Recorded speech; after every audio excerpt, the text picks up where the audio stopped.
हमारा जो टॉपिक है वो काफी इम्पोर्टेंट है कंपटीशन एग्जाम के व्यू से। अगर आप लोग कंपटीशन की तैयारी में रहते हो तो उसके हिसाब से जो है काफी इम्पोर्टेंट है। छोटा छोटा टॉपिक है ना। तो सबसे पहले हमारा जो टॉपिक है जिसका नाम है सिंक्रोनस स्पीड, जिसको हम हिंदी में क्या बोलते हैं, तुल्यकालिक गति, है ना। तो याद रखना है कि सिंक्रोनस, वैसे किसी भी मोटर या मशीन का गति को एन से लिखते हैं। क्या से लिखते हैं? एन से। और ये है सिंक्रोनस, इसीलिए एन एस से लिखेंगे, याद रहेगा। ठीक है। अब दूसरा चीज की ये होता क्या है, बहुत बारीकी चीज समझना है ना। क्योंकि नाम और ये सब तो बात की बात है, लेकिन किसी चीज को समझना है। अगर आपसे कोई पूछता है कि ये क्या होता है, या आपको कंपटीशन में बैठे हुए क्वेश्चन थोड़ा सा घुमा के दे दिए, है ना, तब कैसे इसका आंसर देगा। इसीलिए टेक्निकल में क्या है कि जो भी टॉपिक पढ़ रहे हैं ना उसको समझ लो, क्योंकि हालांकि मशीन को तो यहाँ पर लाना थोड़ा मुश्किल है, तो फिर हम लोग जो है कोशिश करेंगे समझने से ही, समझने के बाद ही आपका जो है सही मतलब क्लियर होगा। खैर समझते हैं सिंक्रोनस स्पीड क्या है। छोटा पार्ट उसका मिलता है। हाँ तो मिलता है। ठीक है, तो सिंक्रोनस स्पीड के बारे में समझते हैं। तो देखिए अभी तक हम लोग जो है 3 फेज मोटर जो पढ़ रहे थे, तो मेनली देखिए ध्यान से, मेनली इसमें 2 भाग होता है दोस्तों। एक होता है रोटर और एक होता है आपका स्टेटर। स्टेटर के बारे में भी बात कर लिया है, रोटर के भी बारे में बात कर चुके हैं। क्लियर हो गया। अगर हम इस पे सप्लाई देंगे, जैसे हमने 3 फेज सप्लाई दिया, माइकल फैराडे कहता है कि जब भी किसी चालक तार में सप्लाई अगर दी जाती है, मतलब करंट अगर दी जाती है, तो वह चारों तरफ चुंबक का प्रभाव स्थापित हो जाता है। ये हम लोग बहुत दिन से पढ़ते आ रहे हैं। यहां भी जैसे ही सप्लाई देंगे तो ये जो इसमें बाइंडिंग है स्टेटर में, मशीन के ऊपरी भाग में, स्थिर भाग में, जैसे ही सप्लाई जाएगा तो ये चुंबकीय प्रभाव स्थापित हो जाएगा। क्लियर। दूसरा चीज ये समझना है कि ये चुंबकीय जो प्रभाव बनाएगा, ये चुंबक का जो प्रभाव होगा या क्षेत्र होगा, वो एक लाइन के फॉर्म में होता है, लाइन के फॉर्म में। तो ये जो लाइन है ना, ये एक तरह से रोटेट करता रहता है इस तरीके के। ये भी ध्यान रखना है कि जिस डायरेक्शन में ये चुंबकीय बल रेखाएं घूमेगी, उसी डायरेक्शन में ये रोटर भी घूमेगा। ये भी ध्यान रखना है। क्लियर। तो ये जो हम जब धारा देते हैं, सुनिए ध्यान से, जब हम धारा देते हैं, धारा देने के बाद चुंबकीय प्रभाव बनता है, वह चुंबकीय प्रभाव जो चुंबकीय बल रेखाएं है वो घूमने लगता है। इस गति के वजह से हमारा रोटर घूमता है। इसी को हम लोग जो है सिंक्रोनस गति कहते हैं। मतलब ये कि जिस गति पर, इसी वजह से ये रोटर घूमता है। जिस गति पर ये, जिस गति पर मान के चलो इसका 10 मीटर आरपीएम, सॉरी 10 आरपीएम पे, 10 आरपीएम हो गया तो ये घूमने लगा। तो जिस गति पर रोटर घूमता है ना, तो किसके गति है वो, तो ये इस चुंबकीय फ्लक्स का गति या चुंबकीय फील्ड का गति। जिस गति पर रोटर घूमता है, याद रखना है, ये चुंबकीय फ्लक्स है, ये घूमेगा तभी इसके अंदर में रोटर घूमेगा। और जिस डायरेक्शन में ये घूमता है उसी डायरेक्शन में ये भी घूमता है। तो जिस गति पर रोटर घूमता है उस गति को तुल्यकालिक गति या सिंक्रोनस स्पीड कहते हैं। उस गति को, जैसे 10 आरपीएम है या 20 आरपीएम है, आरपीएम समझते हैं ना, 10 आरपीएम मतलब कि रेवोल्यूशन पर मिनट, 1 मिनट में 10 बार रेवोल्यूशन किया, घुमा है। तो जिस गति पर, वो गति किसका है, ये वाला किसका, स्टेटर द्वारा। किस, क्या, कब धारा देते हैं तब ये नजर नहीं आएगा, नजर ये आता है, नजर ये आता है, ये नहीं नजर आता है। ये एक समझिए कि काल्पनिक है, इमेजिनरी है। तो जिस गति पर ये घूमता है उस गति को हम सिंक्रोनस गति या रोटर, सॉरी तुल्यकालिक गति कहते हैं। सिंक्रोनस स्पीड या तुल्यकालिक गति। एक चीज और है, जब हम लोग जो है अल्टरनेटर पढ़ रहे थे, तो अल्टरनेटर में मतलब कि फ्रीक्वेंसी, क्योंकि अल्टरनेटर द्वारा धारा पैदा होता है, तो फ्रीक्वेंसी का एक फॉर्मूला पढ़े थे, F बराबर Pn बाई 120। तो ये गति है, ये पोल है, और ये 120 डिवीजन देते हैं, और ये F है। तो अगर हम NS निकालते हैं, फिलहाल इसी पे NS मान लीजिए, तो NS बराबर क्या हो जाएगा?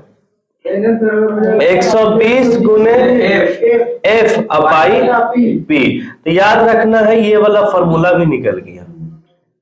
सिंक्रोनस स्पीड बराबर होता है 120 गुने फ्रीक्वेंसी, यही है फ्रीक्वेंसी, हमने लिखवाया भी अभी परिभाषा में, और बता पोल। तो हमारा जो सिंक्रोनस गति होगा वो किस चीज पे निर्भर करेगा? तो ये पोल पर निर्भर करेगा, फ्रीक्वेंसी पे।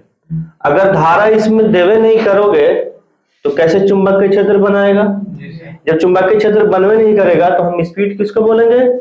इसलिए याद रखना है कि ये सिंक्रोनस गति, बहुत इंपॉर्टेंट पॉइंट बोल रहे हैं, सिंक्रोनस गति, ये सॉरी सिंक्रोनस स्पीड या तुल्यकालिक गति फ्रीक्वेंसी पर, धारा के फ्रीक्वेंसी पर, और मोटर के अंदर में जो बाइंडिंग किए हैं वो जितना लपेटे हैं उसको पोल बोलते हैं, उस पोल पर निर्भर करेगा। जितना ज्यादा धारा दीजिएगा उतना ही ज्यादा ये गति करेगा। कौन? चुंबकीय क्षेत्र, वो नजर नहीं आएगा लेकिन मान लीजिए गति करेगा। और ये भी याद रखना है कि अगर पोल की संख्या और बढ़ाते जा रहे हैं तो गति क्या होगा? घटेगा। भले दोनों चीज पे निर्भर करता है। कई बार सवाल पूछा हुआ है कि सिंक्रोनस गति वो ऐसा चीज है जो नजर नहीं आने वाला है और हम लोग उसके बारे में पढ़ रहे हैं, और उसी की वजह से रोटर भी घूमता है। रोटर ऐसे नहीं घूमेगा, इस डायरेक्शन में वो हमारा चुंबकीय फ्लक्स घूमेगा, उसी डायरेक्शन में। आप इसको जो है ना यूट्यूब वगैरह पर देखिएगा, एनिमेशन वीडियो में वो दिखाएगा। हालांकि मेरा वीडियो में था भी एक बार, हम जब हम जनरेटर का वीडियो देखिएगा उसमें रहेगा, एनिमेशन में हमने दिखाया है कि कैसे रोटेट कर रहा है। वैसे जब ये अल्टरनेट ये 3 फेज मोटर का वीडियो डालाएगा ना उसमें हम दिखा देंगे। एनिमेशन समझते हैं ना, जो नजर नहीं आता लेकिन उसमें वीडियो में दिखाया जाता है कि ऐसे घूम रहा। तो समझिए कि ये भी समझना है कि जो इसका स्पीड है, ये जो चुंबकीय बल रेखाएं बन रही है, इसका जो स्पीड है, जिस डायरेक्शन में घूमेगा ना वही डायरेक्शन में हमारा मोटर का जो रोटर है डायरेक्शन में घूमेगा। क्लियर हो गया? एक बार हम फिर से रिपीट कर लेते हैं। सिंक्रोनस स्पीड वैसा गति है ना जो चुंबकीय मतलब धारा देने पर चुंबकीय बल रेखाओं के घूमता है, चुंबकीय बल रेखाओं पैदा होने के बाद जो घूमता है, जिसके वजह से रोटर घूमता है, उस गति को है ना, उस स्पीड को सिंक्रोनस स्पीड कहते हैं। सिंक्रोनस स्पीड को NS से डिनोट करते हैं और उसका फॉर्मूला होता है 120 गुने F/P। और सिंक्रोनस गति या सिंक्रोनस स्पीड फ्रीक्वेंसी और उसके पोल पर निर्भर करता है, ये ध्यान रखना है। क्लियर हो गया? ये फॉर्मूला कहां से आया? तो अल्टरनेटर में ये फॉर्मूला हम पढ़ाए थे, है ना, वहां से आया। क्लियर? चलिए नेक्स्ट टॉपिक। तो हमने ये बताया कि स्टेटर में अगर हमने धारा देंगे जो बाइंडिंग में, तो धारा देने के बाद वो चुंबकीय बल रेखाएं उत्पन्न करेगा और वह चुंबकीय बल रेखाएं एक अपना गति बना लेगा, मतलब वो घूमता हुआ चुंबकीय बल रेखाएं पैदा होता है। भी ध्यान रखना, हमने पहले भी बताया था कि कोई भी मोटर चाहे वो सिंगल फेज हो या 3 फेज हो, एसी से चलने वाला, वो एसी धारा देने पर वो चुंबकीय बल रेखाएं जो पैदा होता है वो घूमता हुआ होता है, जिस वजह से रोटर को घुमा देता है। हालांकि ये सिंगल फेज में ऐसा नहीं होता है, इसीलिए हम सिंगल फेज को बांटते हैं। जैसे हमने सिंगल फेज का प्रकार पढ़ाए हैं, लिखवाए भी हैं, अभी तो पढ़ाए नहीं है।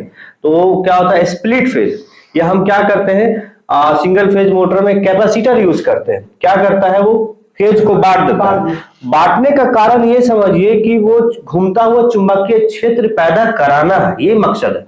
अगर फेज को बांट रहे हैं या कैपेसिटर यूज कर रहे हैं या कुछ और कर रहे हैं सिंगल फेज मोटर में, तो हम इसलिए कर रहे हैं कि वो उसमें जो चुंबकीय क्षेत्र पैदा हो वो घूमता हुआ हो। ठीक है? तो हमने जो ये बताया कि अगर ये हमारे पास मोटर है, ठीक है दोस्त, और ये मोटर का शाफ्ट है और ये आपका क्या है रोटर, इसको घुमाना है, मकसद हमारा इसको घुमाना है। तो हम क्या करते हैं, इसमें क्या करेंगे, धारा देंगे 3 फेज। थ्री फेज दिया तो समझ जाइए कि इसमें जो चुंबकीय क्षेत्र पैदा होगा वो घूमता हुआ होगा, नजर नहीं आएगा लेकिन ये घूमता हुआ चुंबकीय क्षेत्र पैदा होगा। हमने ये बताया कि जिस और इसी चुंबकीय क्षेत्र के गति को सिंक्रोनस गति कहते हैं। क्लियर? अब इसी की वजह से क्या होगा, रोटर घूमेगा। अब यहां पर हम बात कर रहे हैं रोटर स्लिप, ये भी एक अपना गति से घूमेगा और इस गति की वजह से ये भी घूमेगा और दोनों का डायरेक्शन सेम होगा, दोनों का डायरेक्शन सेम होगा। इसका गति को एनआर कहते हैं और इसके गति को एनएस कहते हैं, इसके अंतर को रोटर स्लिप कहते हैं। क्लियर हो गया? अंतर को मान के चलो ये 50 आरपीएम से चल रहा है, ये 30 से चल रहा होगा तो कितना अंतर हुआ, 20, वो 20 जो हो रोटर स्लिप कहलाएगा। क्लियर हो गया? हाँ, कंडीशन ये है कि अगर दोनों का गति एक हो जाए तब क्या होगा, तो रोटर स्लिप हमारा 0 हो जाएगा और उस कंडीशन में हमारा जो है कुछ देरी तक के लिए इस पर रोटर पे ईएमएफ पैदा नहीं होगा, और जब रोटर पर ईएमएफ पैदा नहीं होगा तो उस पर कोई ताकत पैदा नहीं होगा, हाथ से छू करके भी इसको बंद कर सकते हैं। बात समझ रहे हैं? इसके वजह से इस रोटर में ईएमएफ पैदा होता है, धारा पैदा होता है, और इस धारा के वजह से इसमें एक ताकत पैदा होता है जिसको हम लोग घुमाव बल बोलते हैं, और घुमाव बल की वजह से ये घूमने लगता है। तो घूमने के साथ साथ जब ये दोनों का स्पीड बराबर हो जाए तो उस टाइम में जब बराबर होगा कि ईएमएफ पैदा नहीं होगा, ईएमएफ पैदा नहीं होगा तो टॉर्क पैदा नहीं होगा, ऑटोमेटिकली इसका स्लो हो जाएगा, तो फिर मेकअप करेगा। बात समझ आया? हमने क्या बोला कि हमारा थ्री फेज के स्टेटर में जब हम सप्लाई देंगे, स्टेटर मतलब बॉडी के अंदर में जो बाइंडिंग है, सप्लाई देंगे तो वह बाइंडिंग का खूबी है कि वो एक घूमता हुआ चुंबकीय क्षेत्र स्थापित करेगा। उसके बीच में हमारा रोटर है, वो घूमता हुआ चुंबकीय क्षेत्र स्थापित करेगा, वो नजर नहीं आएगा लेकिन क्या करेगा, उसके वजह से इसमें ईएमएफ पैदा होगा रोटर में, चाहे वो रोटर आप स्क्वायरल केज यूज किए हैं चाहे स्लिप रिंग किए, दोनों पढ़ा चुके हैं दोस्त। वो घूमता हुआ में जब इसमें पैदा होगा तो इसमें घुमाव बल पैदा होगा जिसके वजह से क्या हो जाएगा, ये भी घूमने लगेगा। तो घूम किसके वजह से रहा है, इस वाले की वजह से, स्टेटर की गति। स्टेटर की गति बोलते हैं तो कंफ्यूज नहीं होएगा कि स्टेटर तो घूमता ही नहीं है, उसका चुंबकीय क्षेत्र घूमता है, और इसका गति और इसके गति के अंतर को हम रोटर स्लिप कहते हैं। बात समझ आ गया?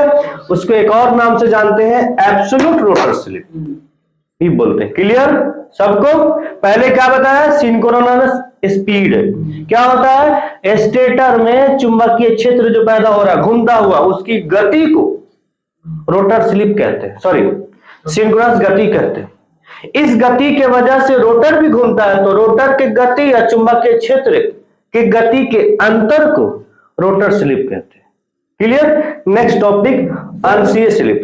अंशीय स्लिप के बारे में, किसके बारे में, अंशीय स्लिप है ना, जिसको हम अंग्रेजी में क्या बोलते हैं, फ्रैक्शनल स्लिप। हमने कहा कि सिंक्रोनस स्पीड और रोटर स्पीड के अंतर को स्लिप कहते हैं। अब उस स्लिप को फ्रैक्शन के फॉर्म में लिखो, बटे के फॉर्म में, हर अंश के फॉर्म में।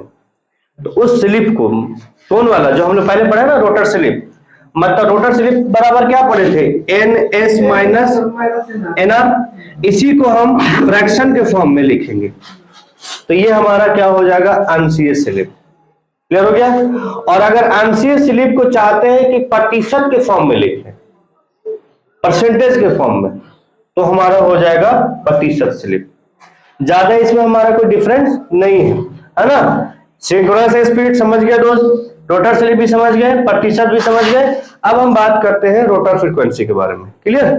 तो हम अब रोटर फ्रीक्वेंसी की बात कर रहे हैं, है ना। तो देखिए ध्यान से दोस्त, रोटर फ्रीक्वेंसी के बारे में समझिए, किसको बोलते हैं रोटर फ्रीक्वेंसी। देखिए दोस्त, अगर ये हम मशीन बनाते हैं, ठीक है, तो मशीन का ये क्या हो गया, घूमने वाला भाग रोटर, ठीक है, और ये क्या है, स्टेटर, ठीक है दोस्त। हम इसमें जो सप्लाई देंगे क्या देंगे, एसी या DC, AC, three phase motor है ना, तो एसी सप्लाई देंगे तो ये हमारे इसमें फ्रीक्वेंसी जाएगा, 50 हर्ट्ज जाए, 60 हर्ट्ज जाए, जो भी आप धारा दे रहे हो मशीन में, तो फ्रीक्वेंसी तो जाएगा ही जाएगा, क्योंकि हर एसी करंट में, हर एसी मतलब अल्टरनेटिंग करंट में फ्रीक्वेंसी तो होता ही है। जब फ्रीक्वेंसी नहीं होगा तो अल्टरनेटिंग करंट भी नहीं होगा, ये भी ध्यान रखना है। एसी थ्योरी में हम इसे पढ़ाए थे। तो मतलब कोई भी एसी धारा में फ्रीक्वेंसी कुछ ना कुछ होता है। तो मतलब ये जब धारा देंगे, इसका मतलब हम फ्रीक्वेंसी दे रहे हैं इसमें, तो ये हमारा फ्रीक्वेंसी हुआ। हमने कहा कि जब ये इसमें धारा दिया जाता है तो इसका चुंबकीय क्षेत्र पैदा होता है। इस चुंबकीय क्षेत्र की गति को सिंक्रोनस गति कहते हैं। इसके वजह से ही रोटर में ईएमएफ पैदा होता है, एक तरह के धारा पैदा होता है। ईएमएफ, इलेक्ट्रोमोटिव फोर्स, विद्युत वाहक बल। ये जो ईएमएफ पैदा होगा ये एक धारा का रूप लेगा, तो ये भी तो एक धारा बन जाएगा ना। पहले से धारा तो नहीं रहे, उसमें अपना फ्रीक्वेंसी है, ये भी याद रखना है। जो माइकल फैराडे के वजह से कारण जो ईएमएफ पैदा होता है, वो धारा बनता है, वो धारा कैसा होता है? एसी। मतलब इसमें भी कोई फ्रीक्वेंसी है। तो ये कहां पैदा हो रहा है? रोटर में। तो जो रोटर में धारा पैदा होगा, वो धारा में फ्रीक्वेंसी नहीं रहेगा, तो उस फ्रीक्वेंसी को रोटर फ्रीक्वेंसी कहते हैं। कंफ्यूज हो गए? फिर समझाते हैं, सुनिएगा। जब हमने 3 फेज मोटर को सप्लाई दिया, 3 फेज मोटर मतलब कि एसी मोटर, तो 3 फेज मोटर को सप्लाई दिया तो उसमें हमारा फ्रीक्वेंसी कुछ ना कुछ हुआ। उस फ्रीक्वेंसी को स्टेटर फ्रीक्वेंसी या नॉर्मल फ्रीक्वेंसी बोलते हैं। उस फ्रीक्वेंसी की वजह से या धारा के वजह से ये मशीन के अंदर में चुंबकीय क्षेत्र पैदा हुआ। वो चुंबकीय क्षेत्र की गति को हम लोग सिंक्रोनस गति कहते हैं। ये चुंबकीय क्षेत्र की गति के कारण रोटर पर बाइंडिंग है या चालक है, उसमें ईएमएफ पैदा हुआ। ईएमएफ एक प्रकार का धारा है, इस धारा में भी फ्रीक्वेंसी रहेगा। इस फ्रीक्वेंसी को रोटर फ्रीक्वेंसी कहेंगे। बात समझ आ गई? अब इस रोटर फ्रीक्वेंसी बराबर हम लिख सकते हैं, रोटर फ्रीक्वेंसी को एफआर से लिखते हैं। रोटर फ्रीक्वेंसी बराबर अंशीय स्लिप, अंशीय स्लिप पढ़ाया है, फ्रैक्शनल स्लिप माइनस जो हमारा फ्रीक्वेंसी है दे रहे हैं, सॉरी इनटू है ना, इनटू जो फ्रीक्वेंसी दे रहे हैं। क्लियर हो गया? तो सारा टॉपिक हो गया दोस्त। बहुत इंपॉर्टेंट ये 4-5 टॉपिक है, बहुत इंपॉर्टेंट। पहला सिंक्रोनस स्पीड, चुंबकीय क्षेत्र की गति। रोटर स्लिप, इसका गति इसके रोटर की गति के अंतर, इसका फ्रैक्शन के फॉर्म में, इसके परसेंटेज के फॉर्म में, है ना। रोटर फ्रीक्वेंसी, जब हमारा ईएमएफ पैदा होगा रोटर पर, उसका भी एक अपना फ्रीक्वेंसी होगा, उस फ्रीक्वेंसी को रोटर फ्रीक्वेंसी कहते हैं। क्लियर हो गया दोस्त? चलिए ठीक।